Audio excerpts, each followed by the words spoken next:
آج دنیا میں کتابیں اٹھا کر کے دیکھیے، آپ کو نماز کی کتابوں کے ٹائٹل پر لکھا ملے گا حنفی نماز۔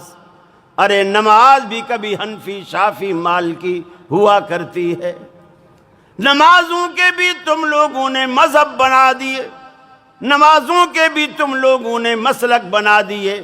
آپ کسی بھی دینی کتب خانے سے پوچھئے مجھے حنفی نماز چاہیے، آپ کو اٹھا کر کے دیں گے، اوپر ٹائٹل پر لکھا ہوگا حنفی نماز۔ اور اللہ کے حبیب کیا فرماتے ہیں؟ سارے صحابہ کو جمع کر کے فرماتے ہیں صلو کما رأیتمونی اصلی، اے دنیا والو ایسے نماز پڑھو جیسے تم نے مجھے نماز پڑھتے ہوئے دیکھا۔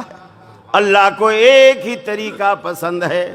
ارے ہماری نہ کسی سے لڑائی ہے نہ کسی سے جھگڑا ہے، ہم صرف اتنی بات کہتے ہیں جب گھر چھوڑ کر، دکان چھوڑ کر، بچے بیوی چھوڑ کر مسجد میں آتے ہو، اللہ کے گھر میں آتے ہو، ایسے طریقے پہ نماز پڑھو جب نماز سے فارغ ہو وہ آپ کے گناہوں کی وہ گٹھڑیاں جو فرشتوں نے نماز پڑھتے وقت اتار کر الگ کر کے رکھ دی تھی، جب آپ نماز سے فارغ ہو وہ فرشتے رب العالمین سے پوچھے الہ العالمین یہ بندہ نماز پڑھ کے جا رہا ہے، اس کی گناہوں والی گٹھڑی اس کے سر پہ دوبارہ لاد دیں یا اس گٹھڑی کا کیا کریں؟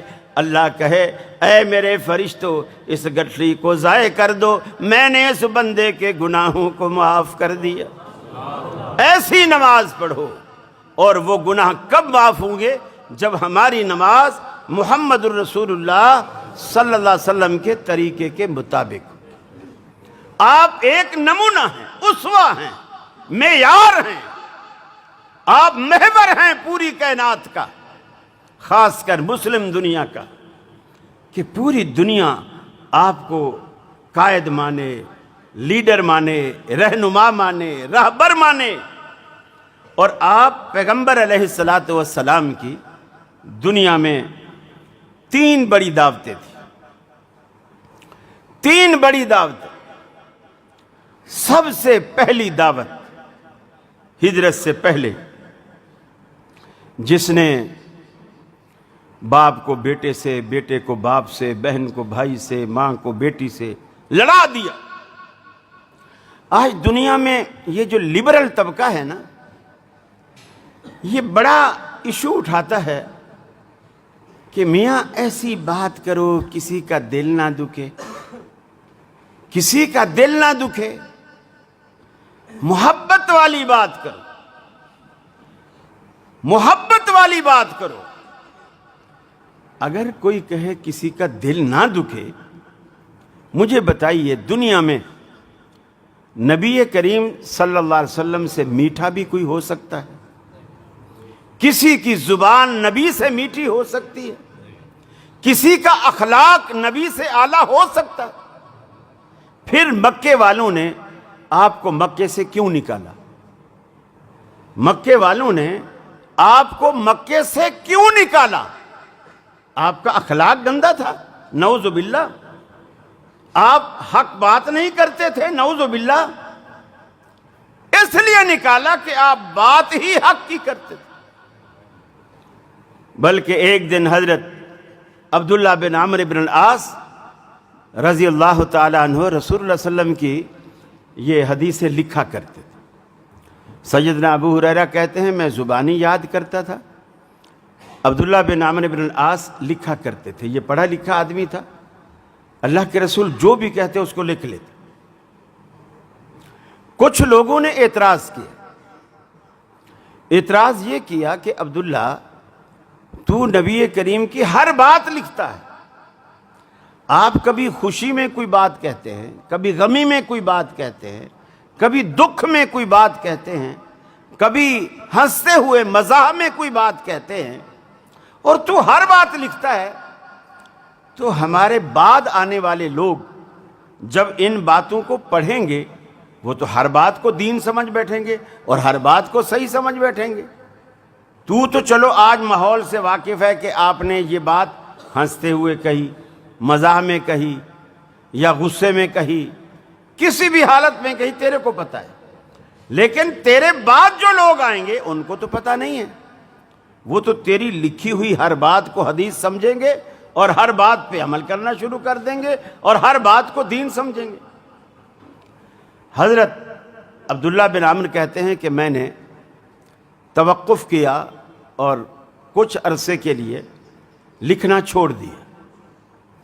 پھر میں نے سوچا کہ یار میں نے لوگوں کے کہنے پر ایک اچھا کام چھوڑ دیا، میں رسول اللہ سے کیوں نہیں پوچھ لیتا صلی اللہ علیہ وسلم، میں آپ سے کیوں نہیں پوچھتا کہ لوگ ایسا کہتے ہیں، آپ بتائیے میں لکھوں کہ نہ لکھوں۔ صحابہ کرام میں جو خوبی تھی نا، وہ یہی سب سے بڑی خوبی تھی۔ کوئی کچھ بھی کہتا، ادھر سے سنتے ادھر نکال لیتے، اور اگر وہ دماغ میں اثر کرتی رسول اللہ کے پاس چلے جاتے، یا رسول اللہ صلی اللہ علیہ وسلم یہ بات ایسے ہے، لوگ ایسا کہتے ہیں، آپ بتائیے ہم کریں یا نہ کریں۔ آج لوگ رسول اللہ صلی اللہ علیہ وسلم تو موجود نہیں ہیں، لیکن آپ کی پوری تعلیمات موجود ہیں، حدیث کی شکل میں آپ کی پوری زندگی محفوظ ہے۔ سابقہ کتابوں میں، سابقہ مذاہب میں جو آسمان سے اترنے والی کتابیں ہیں، تورات، انجیل، زبور، وہ بھی آج محفوظ نہیں ہیں، لیکن اسلام کی اللہ نے ایسی حفاظت کی ہے، نہ صرف قرآن محفوظ ہے بلکہ نبی کریم کی 23 سالہ دور نبوت کی زندگی محفوظ ہے۔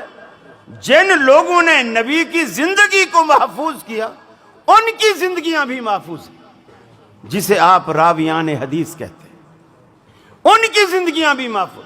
کہاں پیدا ہوا، کس سے پڑھا، کون کون اس کا شاگرد ہے، کون کون اس کا استاد ہے، اس کا علاقہ کون سا تھا، جوانی میں کہاں تھا، بڑھاپے میں کہاں تھا، اس کی یاداشت جوانی تک کیسی تھی، جوانی کے بعد کیسی تھی، ایک ایک چیز محفوظ ہے۔ اللہ نے اسلام کی ایسی حفاظت کی۔ جب عبداللہ بن عمرو بن العاص نے کہا یا رسول اللہ صلی اللہ علیہ وسلم، لوگ مجھے روکتے ہیں میں آپ کی ہر بات نہ لکھوں، اور میں پہلے لکھتا تھا، آپ بتائیے میں نہ لکھوں یا لکھا کروں؟ نبی کریم صلی اللہ علیہ وسلم نے فرمایا، عبداللہ میری ہر بات لکھا کرو، میری ہر بات لکھا کرو، اللہ کی قسم میں غصے میں بولوں، خوشی میں بولوں، غم میں بولوں، مزاح میں بولوں، میری زبان سے جب بھی نکلتا ہے حق نکلتا ہے، حق کے سوا کچھ نہیں نکلتا، اور یہ مقام دنیا میں کسی اور کا نہیں ہے۔ میں آج پھر کہوں گا، دیگر مذاہب میں، دیگر مسالک میں اور اہل حدیث میں بنیادی فرق یہ ہے، ہمارا مرجع اللہ کا رسول ہے۔ ہم کہتے ہیں جو بھی بات ہے رسول اللہ پہ پیش کرو، اگر آپ اس کی تصدیق فرما دیتے ہیں وہ ہماری بات ہے، آمنا و صدقنا۔ اگر آپ تصدیق نہیں فرماتے تو آپ بھی اس بات کو چھوڑ دو، اس لیے کہ ہم نے کلمے میں ایگریمنٹ تو یہی کیا ہے نا، اس کے علاوہ تو ایگریمنٹ نہیں کیا۔